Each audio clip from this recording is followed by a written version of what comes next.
अगर आप super TET की परीक्षा की तैयारी कर रहे हैं या फिर सीटेट, यूपी टेट या फिर किसी भी राज्य की शिक्षक पात्रता परीक्षा से संबंधित तैयारियां कर रहे हैं तो यह वीडियो आपके लिए बेहद महत्वपूर्ण होने वाला है। इस वीडियो में हम लोग पर्यावरण अध्ययन से संबंधित कुछ महत्वपूर्ण प्रश्न जो कि बार बार परीक्षाओं में रिपीट होते हैं उनका सोल्यूशन देखने जा रहे हैं।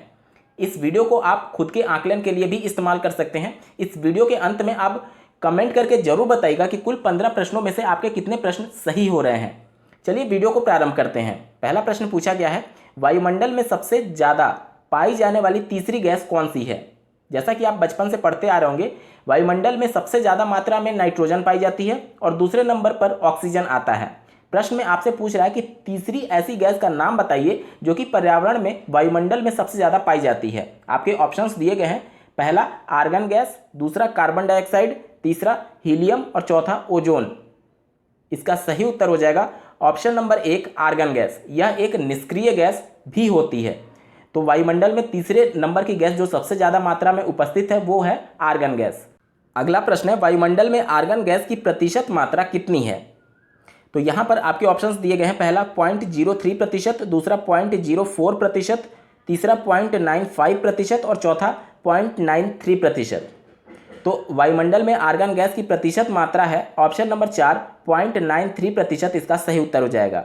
वायुमंडल में गैसों का वितरण किस प्रकार से है, इसको एक बार जल्दी से समझ लेते हैं। स्क्रीन पर आप देख पा रहे होंगे नाइट्रोजन जो कि वायुमंडल में सबसे ज़्यादा मात्रा में पाया जाता है और 78% इसकी मात्रा होती है। बात करें ऑक्सीजन जो कि दूसरे नंबर पर सबसे ज़्यादा मात्रा में पाया जाने वाला गैस है, यह वायुमंडल में 21% वितरित है। इसके बाद से तीसरे नंबर पर जो सबसे ज़्यादा मात्रा में गैस पाई जाती है उसकी बात की जाए तो आर्गन है जो कि 0.93% वितरण होता है इसका वायुमंडल में, और कार्बन डाइऑक्साइड 0.03% पाया जाता है। अन्य सभी गैसें जिसमें कि हाइड्रोजन, हीलियम, ओजोन और भी कई गैसेज आती हैं, इन सभी को मिला करके 0.04% इनकी मात्रा होती है। तो प्रश्न में आपसे ऐसे भी पूछा जा सकता है कि वायुमंडल में सबसे ज़्यादा कौन सी गैस पाई जाती है, तो आपका उत्तर हो जाएगा नाइट्रोजन जो कि 78% पाया जाता है। अगर पूछ ले कि दूसरे नंबर पर सबसे ज़्यादा पाई जाने वाली गैस कौन सी है, तो ऑक्सीजन आपका उत्तर हो जाएगा 21% के साथ। तीसरे नंबर पर पूछा जाए तो आर्गन होता है 0.93% के साथ। अगर चौथे नंबर पर पूछा जाए तो कार्बन डाइऑक्साइड होता है जो कि 0.03% पाया जाता है, और अन्य सभी गैसेस को मिलाकर के इनकी मात्रा है 0.04%। अगला प्रश्न है, निम्न में से कौन सी गैस वायुमंडल में फैलकर पृथ्वी से विकिरित ऊष्मा को पृथ्वी पर रोककर ग्रीन हाउस प्रभाव पैदा करती है। आपके ऑप्शंस हैं, पहला हीलियम, दूसरा ओजोन, तीसरा कार्बन डाइऑक्साइड और चौथा आर्गन। इसका उत्तर हो जाएगा option number 3 carbon dioxide. Carbon dioxide वायुमंडल में फैल करके पृथ्वी से जो विकिरित ऊष्मा है उसको पृथ्वी पर ही रोक लेती है, जिसकी वजह से पृथ्वी धीरे धीरे गर्म होने लगता है, और इसी की वजह से जो कार्बन डाइऑक्साइड गैस है इसको ग्रीन हाउस गैस के भी नाम से जाना जाता है। अगला प्रश्न है, मौसम की लगभग सभी घटनाएं वायुमंडल के किस परत में घटित होती हैं। जैसा कि आपको ज्ञात होगा कि वायुमंडल में कुछ 5 परत पाई जाती हैं। ये एक काल्पनिक परत मानी गई हैं। पहला क्षोभ मंडल, दूसरा समताप मंडल, तीसरा मध्य मंडल और चौथा बाह्य मंडल, पांचवा बहिर्मंडल। ठीक है, तो यही आपसे पूछा जा रहा है कि जो भी मौसम संबंधी घटनाएं घटित होती हैं वो निम्न में से किस परत में पाई जाती हैं। आपके ऑप्शंस दिए गए हैं, पहला क्षोभ मंडल, दूसरा समताप, तीसरा मध्य और चौथा आयन मंडल। उत्तर हो जाएगा ऑप्शन नंबर 1 क्षोभ मंडल। क्षोभ मंडल में ही वायुमंडल से संबंधित मौसम से जुड़ी हुई जितनी भी घटनाएं होती हैं इसी क्षोभ मंडल में ही होती हैं, और ये पृथ्वी से सबसे नज़दीक वाला मंडल है। अगला प्रश्न है, क्षोभ मंडल की औसत ऊंचाई लगभग कितनी होती है। ऑप्शंस आपको दिए गए हैं, पहला 45 किलोमीटर, दूसरा 42 किलोमीटर, तीसरा 25 किलोमीटर और चौथा 13 किलोमीटर। इसका सही उत्तर हो जाएगा ऑप्शन नंबर 4 13 किलोमीटर क्षोभ मंडल की औसत ऊंचाई होती है पृथ्वी के सतह से। बात करेंगे अगले प्रश्न की, हवाई जहाज वायुमंडल के किस परत में उड़ने के लिए परिस्थितियां आदर्श होती हैं। पहला ऑप्शन है समताप मंडल, दूसरा आयन मंडल, तीसरा मध्य मंडल और चौथा क्षोभ मंडल। इसका सही उत्तर हो जाएगा ऑप्शन नंबर 1 समताप मंडल। यहाँ पर क्षोभ मंडल इसलिए नहीं होगा क्योंकि मौसम से संबंधित जितनी भी जुड़ी घटनाएं होती हैं वो क्षोभ मंडल में होती हैं। तो चूंकि जब मौसम खराब होगा तो वहाँ पर हवाई जहाज उड़ने में बहुत सारी परेशानियां हो सकती हैं। इसी वजह से जो हवाई जहाज आप उड़ते हुए देखते हैं वह क्षोभ मंडल के ऊपर जो समताप मंडल है, इसी मंडल में जिसका रेंज जो होता है वह पृथ्वी के सतह से अधिकतम 50 किलोमीटर की ऊंचाई तक इसका रेंज है, और क्षोभ मंडल लगभग 13 किलोमीटर से प्रारंभ हो जाता है। तो 13 किलोमीटर और 50 किलोमीटर के बीच का जो रेंज है इसे ही समताप मंडल के नाम से जाना जाता है, और इसी में हवाई जहाज उड़ने के लिए अनुकूल परिस्थितियां मानी गई हैं या फिर आदर्श स्थितियां होती हैं। अगला प्रश्न है, ओजोन गैस वायुमंडल के किस परत में पाई जाती है? आपके ऑप्शंस हैं, पहला क्षोभ मंडल, दूसरा समताप, तीसरा बहिर्मंडल और चौथा आयन मंडल। इसका सही उत्तर हो जाएगा ऑप्शन नंबर 2, समताप मंडल। समताप मंडल में ही ओजोन की लेयर पाई जाती है जो कि सूर्य से आने वाली पराबैंगनी किरणों को पृथ्वी पर पहुंचने से रोकती है, अन्यथा की कंडीशन में लोगों को स्किन कैंसर और चर्म रोग जैसी समस्याएं उत्पन्न हो जाती। ये प्रश्न सुपर टेट की परीक्षा में पूछा जा चुका है, तो यह प्रश्न बहुत ही महत्वपूर्ण है, या फिर इस वीडियो में जितने भी प्रश्न इंक्लूड किए गए हैं सभी प्रश्न मोस्ट इंपॉर्टेंट है। आप लोग जरूर इसको ध्यान से देखिएगा अंत तक इस वीडियो को।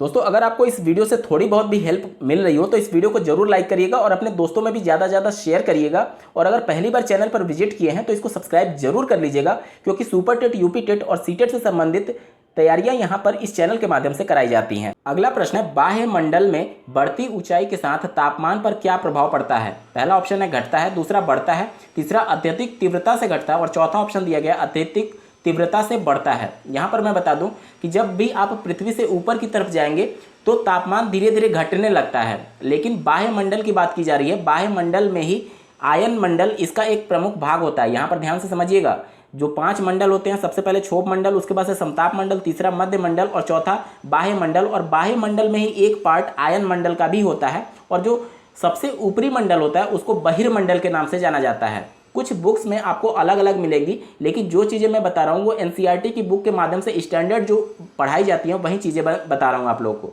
तो यहाँ पर बाह्य मंडल के बारे में पूछा गया है।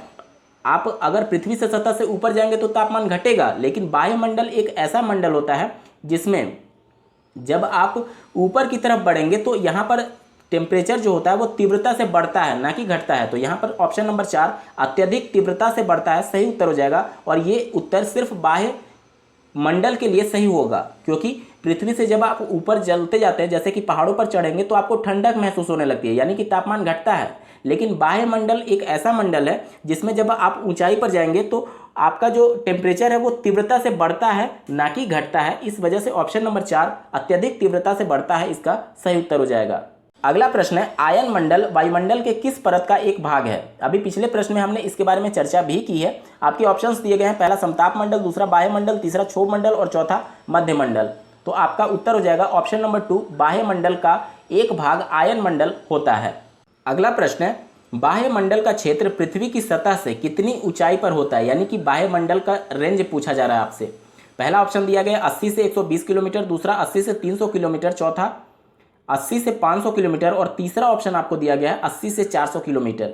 तो इसका सही उत्तर हो जाएगा ऑप्शन नंबर 3, 80 से 400 किलोमीटर तक बाह्य मंडल का रेंज होता है। यहाँ पर मैं सभी मंडल की एक बार जल्दी से रेंज की बात कर लेता हूँ। तो सबसे पहले क्षोभ मंडल आता है, जो कि पृथ्वी की सतह से इसकी ऊंचाई औसतन 13 किलोमीटर तक होती है। दूसरे नंबर पर आता है समताप मंडल, जिसकी पृथ्वी से अधिकतम ऊंचाई, अधिकतम की मैं बात कर रहा हूँ, यानी कि इस पर जाकर के समताप मंडल समाप्त हो जाता है, वो होता है 50 किलोमीटर लगभग। उसके बाद से अगर बात करें मध्य मंडल की, तो इसकी ऊंचाई लगभग 80 किलोमीटर तक होती है, यानी कि 50 किलोमीटर तक आपका समताप मंडल चल रहा है और 50 से लेकर के 80 किलोमीटर यानी कि 30 किलोमीटर का जो रेंज है वह मध्य मंडल का होता है।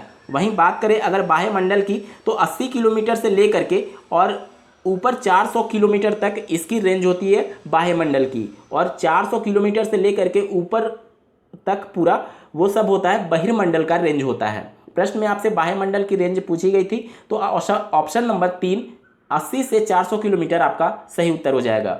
अगला प्रश्न है, रेडियो संचार के लिए वायुमंडल के किस परत का उपयोग किया जाता है? आपके ऑप्शंस हैं, पहला आयन मंडल, दूसरा क्षोभ मंडल, तीसरा समताप मंडल और चौथा मध्य मंडल। इसका सही उत्तर हो जाएगा ऑप्शन नंबर 1 आयन मंडल। जैसा कि पहले हमने पढ़ चुका है कि आयन मंडल बाह्य मंडल का ही एक भाग होता है, तो अगर ऑप्शंस में बाह्य मंडल भी दिया है और आयन मंडल नहीं दिया है तो आपका उत्तर बाह्य मंडल हो जाएगा। यहाँ पर आप बिल्कुल भी कंफ्यूज मत होइएगा, कई पुस्तकों में जो सबसे बाहरी वाली परत है उसको बाह्य मंडल लिखा गया रहता है लोकल बुक्स में, तो आपको स्टैंडर्ड बुक के साथ ही जाना है और कोशिश करिएगा ज़्यादा से ज़्यादा जो मानक बुक होती है उसी को आप प्रेफर करें। और मानक बुक में जो सबसे बाहरी परत होती है उसको बहिर्मंडल कहा जाता है, और उससे पहले वाली जो परत है जो कि सामान्य बुक में, लोकल बुक में आयन मंडल कहा जाता है। आयन मंडल को बाह्य मंडल का एक भाग बताया गया है स्टैंडर्ड बुक में, ठीक है। और सबसे जो बाहरी परत होती है उसको बहिर्मंडल कहा गया है। प्रश्न में आपसे रेडियो संचार के बारे में पूछा गया था, तो उत्तर हो जाएगा ऑप्शन नंबर 1 आयन मंडल। बात करेंगे अगले प्रश्न की, हल्की गैसें जैसे कि हीलियम एवं हाइड्रोजन वायुमंडल के किस परत में तैरती रहती हैं? आपके ऑप्शंस दिए गए हैं। पहला बहिर्मंडल, बहिर्मंडल लिखने में थोड़ा टाइपिंग मिस्टेक हो चुका है, आप लोग ध्यान से देखिएगा। बहिर्मंडल में म पर जो रेफ वाला र होता है आप लोग समझ रहे होंगे, ठीक है, बहिर्मंडल। दूसरा ऑप्शन दिया गया बाह्यमंडल, तीसरा समताप मंडल और चौथा क्षोभ मंडल। आपसे प्रश्न में पूछा गया है कि हल्की गैसें हीलियम और हाइड्रोजन की वायुमंडल में कहाँ पर तैरती हैं, तो इसका सही उत्तर हो जाएगा ऑप्शन नंबर 1 बहिर्मंडल में, यानी कि जो सबसे बाहरी परत है वहाँ पर हाइड्रोजन और हीलियम गैसें तैरती रहती हैं। बढ़ते हैं अगले प्रश्न की तरफ। अगला प्रश्न है, सूर्य से आने वाली वह ऊर्जा जिसे पृथ्वी रोक लेती है उसे क्या कहते हैं? यह वन लाइनर क्वेश्चन है, तो यह इसका उत्तर हो जाएगा आतपन कहते हैं, ठीक है। सूर्य से आने वाली किरणों को जो पृथ्वी सतह पर रोक लेती है उसको क्या कहते हैं? आतपन के नाम से जाना जाता है। बढ़ते हैं अगले प्रश्न की तरफ। पृथ्वी सूर्य की ऊर्जा का लगभग कितना भाग प्राप्त करती है? तो इसका उत्तर हो जाएगा 2 अरबवां भाग, यानी कि अगर पृथ्वी की सभी ऊर्जा को 2 अरब भागों में बांट दिया जाए तो उसमें से 1 भाग सिर्फ पृथ्वी पर पहुंचती है। या दोस्तों, कुल 15 प्रश्नों में से आपके कितने प्रश्न सही हुए हैं कमेंट करके जरूर बताइएगा, और आपके सभी कमेंट्स मेरे लिए महत्वपूर्ण है। आपको ये वीडियो कैसा लगा कमेंट जरूर करिएगा। इस वीडियो को देखने के लिए आपका बहुत बहुत धन्यवाद। साथ ही अगर आप इस चैनल पर नए हैं तो इसको सब्सक्राइब जरूर कर लीजिएगा। भगवान करे आपका दिन शुभ हो।